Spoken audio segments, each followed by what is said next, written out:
நடிகர் கஞ்சா கருப்பு அளித்த திருட்டு புகாரின் பேரில் சென்னை மதுரவாயல் பகுதியில் உள்ள அவரது வீட்டில் போலீசார் சோதனையிட்டனர். வீட்டிலிருந்த விருதுகள், ஆவணங்கள் மாயம் என கஞ்சா கருப்பு குற்றம் சாட்டியுள்ளார். சொல்றாரு, நான் மொத்தமாக அப்பப்போ கேஷ் ஐட்டமாக வாங்கிட்டு போயிருக்காரு. இது போக அவர் ரொம்ப நாள் பொய் சொல்லிக்கிட்டு இருந்தார். நான் அதுக்காகத்தே அவருக்கு அக்கௌண்ட்டில் போட்டு விட்டு ஸ்க்ரீன்ஷாட் எடுத்து வச்சுருக்கேன். போன மாதம் கூட 40,000 ரூபா போட்டு விட்டுருக்கேன். இந்த எல்லா எவிடன்ஸ் உங்கள்கிட்ட இருக்கு? எல்லாமே இருக்கு. என் பெட்ரூமை போய் அத்துமீறி உடைச்சி, என்கிட்ட சாவி இருக்குது, இவர் போய் உடைச்சி உள்ள என்கிட்ட சாவி இருக்குது, பெட்ரூம்பை உடைச்சி, சாமி ரூம்பை உடைச்சி, எங்கள் அப்பா படத்தை உடைச்சி, கலைமாமணி அவார்டு கலைஞர் ஐயாவும் ஸ்டாலின் கொடுத்தது 2 பேரும் அவங்க கையால் நான் வாங்கியிருக்கேன். அந்த அவார்டை காணா, உள்ள ரேஷன் கார்டை காணா, ஆதார் கார்டை காணா, அதே மாதிரி பேங்க் செக் புக்கை காணா. நம்ம படிச்ச படிப்பு என்னைக்குமே வீண் போகாது. இங்க ஒருத்தர் வீட்லயே ஹோம் டியூஷன் நடத்தி மாசம் 1 லட்சம் ரூபாய் சம்பாதிக்கிறார். எப்படின்னு தெரிஞ்சுக்க ஃப்ரீடம் ஆப்பை டவுன்லோட் பண்ணுங்க.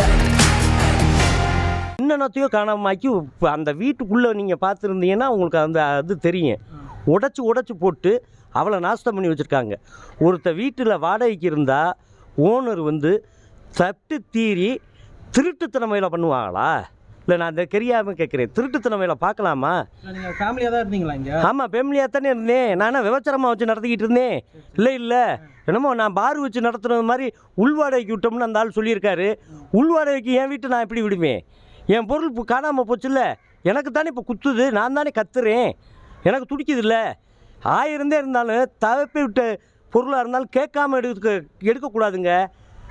நம்ம சொல்லாமல் இல்லாமல் போகிறது தப்பு இல்லையா?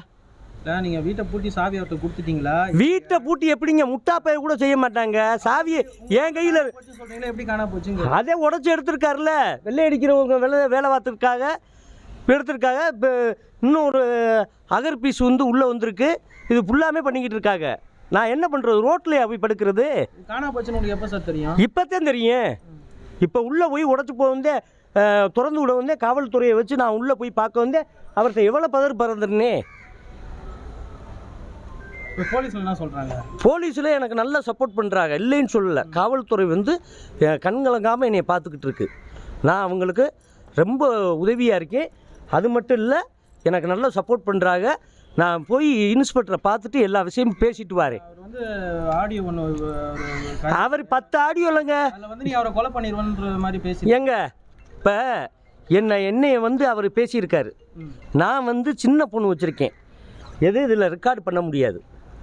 அவர் என்னைய மாதிரியே மிமிக்ரி வாய்ஸை போட்டு ரெக்கார்டு பண்ணி அவர் நான் என்னை இப்போ காசு கொடுத்தா எத்தனை மிமிக்ரி ஆர்டிஸ்ட் இருக்கேன் அது மாதிரி பேச விட்டு அவர் வேடிக்கை காட்டுறாரு. ஆப்போசிட்ல அவரு பேசுறாரு, நீங்க மட்டும் தனியா பேசுறீங்க. 2 பேரும் கலந்துரையாடுற. சரி, அப்ப அவர்கிட்ட ரெக்கார்டு இருக்குல்ல, என்கிட்ட ரெக்கார்டு இருக்கணும்ல. என்கிட்ட ரெக்கார்ட் பண்ண தெரியாது. சாணக்கியன்னா அவர் என்னென்ன பண்ணணுமோ பண்ணிக்கிட்டு இருக்காரு. இதுக்கு மேலே பேச முடியல, எனக்கு படப்படன்னு வருது. நான் ஸ்டேஷனுக்கு போகிறேன்.